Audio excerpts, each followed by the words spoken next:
సామాజిక మాధ్యమాల్లో అసభ్యకర అభ్యంతర పోస్టులు పెట్టిన వారిపై చట్ట ప్రకారం చర్యలు తీసుకోవాల్సిందేనని ఆంధ్రప్రదేశ్ హైకోర్టు తెలిపింది.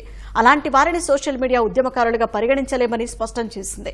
సామాజిక మాధ్యమాల్లో అసభ్య పోస్టులు పెడుతున్న వారిపై కేసులు నమోదు చేయకుండా నిలువరించాలని పాత్రికేయుడు విజయబాబు దాఖలు చేసిన పిటిషన్ను హైకోర్టు కొట్టివేసింది. బిల్ దాఖలు వెనుక రాజకీయ దురుద్దేశం ఉందంటూ 50,000 ఖర్చులు చెల్లించాలని ఆదేశించింది. సామాజిక మాధ్యమాల్లో అసభ్య అభ్యంతరకర పోస్టులు పెడుతున్న వారిపై పోలీసులు కేసులు నమోదు చేయడాన్ని నిలువరించారని పాత్రికేయుడు వైకాపా ప్రభుత్వంలో అధికార భాషా సంఘం అధ్యక్షుడిగా పనిచేసిన విజయబాబు బిల్ దాఖలు చేయడం వెనుక రాజకీయ దురుద్దేశం ఉందని హైకోర్టు స్పష్టం చేసింది. ఆయన దాఖలు చేసిన వ్యాజ్యాన్ని కొట్టేసింది. సోషల్ మీడియా వేదికగా అవతలి వ్యక్తులపై చేస్తున్న వ్యవస్థీకృత విషప్రచార దాడులు చట్టాల్ని గౌరవించే పౌరులకు తీవ్ర నష్టం చేస్తాయని హైకోర్టు పేర్కొంది. దూషణలతో అసభ్యకర పోస్టులు పెట్టే వ్యక్తుల్ని సామాజిక మాధ్యమ ఉద్యమకారులని చెప్పలేమని తెలిపింది. నచ్చినట్లు ఇష్టానుసారంగా మాట్లాడే వ్యక్తులకు సోషల్ మీడియా వేదికలు ఎలాంటి రక్షణ ఇవ్వలేమని హైకోర్టు పేర్కొంది. చట్టరీత్యా ఏదైతే నేరమో దాన్ని సోషల్ మీడియాలో చేసినా నేరమేనని తేల్చి చెప్పింది.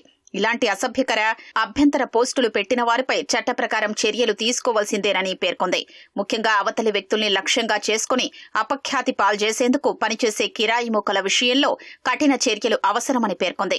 సోషల్ మీడియా వేదికగా ప్రభుత్వాన్ని విమర్శిస్తూ అభిప్రాయాల్ని వ్యక్తం చేసే వారికి ఏమాత్రం మర్యాద లేకుండా అసభ్యకర పదజాలంతో దూషణలు చేస్తూ వ్యక్తులు, వారి కుటుంబ సభ్యులు, అధికారుల్ని అపఖ్యాతి పాల్చేసేలా వేధించి హింసించే వారికి మధ్య వ్యత్యాసముందని స్పష్టం చేసింది.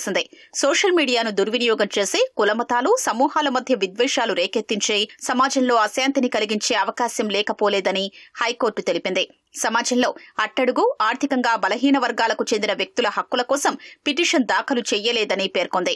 పోలీసుల చర్యలపై అభ్యంతరం ఉంటే పోస్టులు పెట్టిన వారు చట్ట నిబంధనల మేరకు స్వయంగా పోరాటం చేసుకోవాలి తప్ప వారి తరపున మరొకరు పిల్ దాఖలు చేయడానికి వీల్లేదని స్పష్టం చేసింది. కోర్టు ముందున్న రికార్డుల్ని పరిశీలిస్తే ప్రస్తుత పిల్ రాజకీయ దురుద్దేశంతో దాఖలు చేసినట్లు కనిపిస్తోందని, ఈ నేపథ్యంలో దాన్ని కొట్టేస్తూ పిటిషనర్ కు 50,000 ఖర్చులు విధిస్తున్నట్లు పేర్కొంది.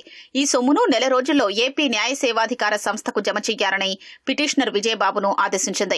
ఈ సొమ్మును చూపు, వినికిడి శక్తి లేని పిల్లల కోసం వినియోగించాలని న్యాయ సేవాధికార సంస్థకు సూచించింది. ఆంధ్రప్రదేశ్ హైకోర్టు ప్రధాన న్యాయమూర్తి జస్టిస్ ధీరజ్ సింగ్ ఠాకూర్, జస్టిస్ చీమలపాటి రవితో కూడిన ధర్మాసనం ఈ నెల 13న ఇచ్చిన తీర్పు ప్రతి తాజాగా అందుబాటులోకి వచ్చింది.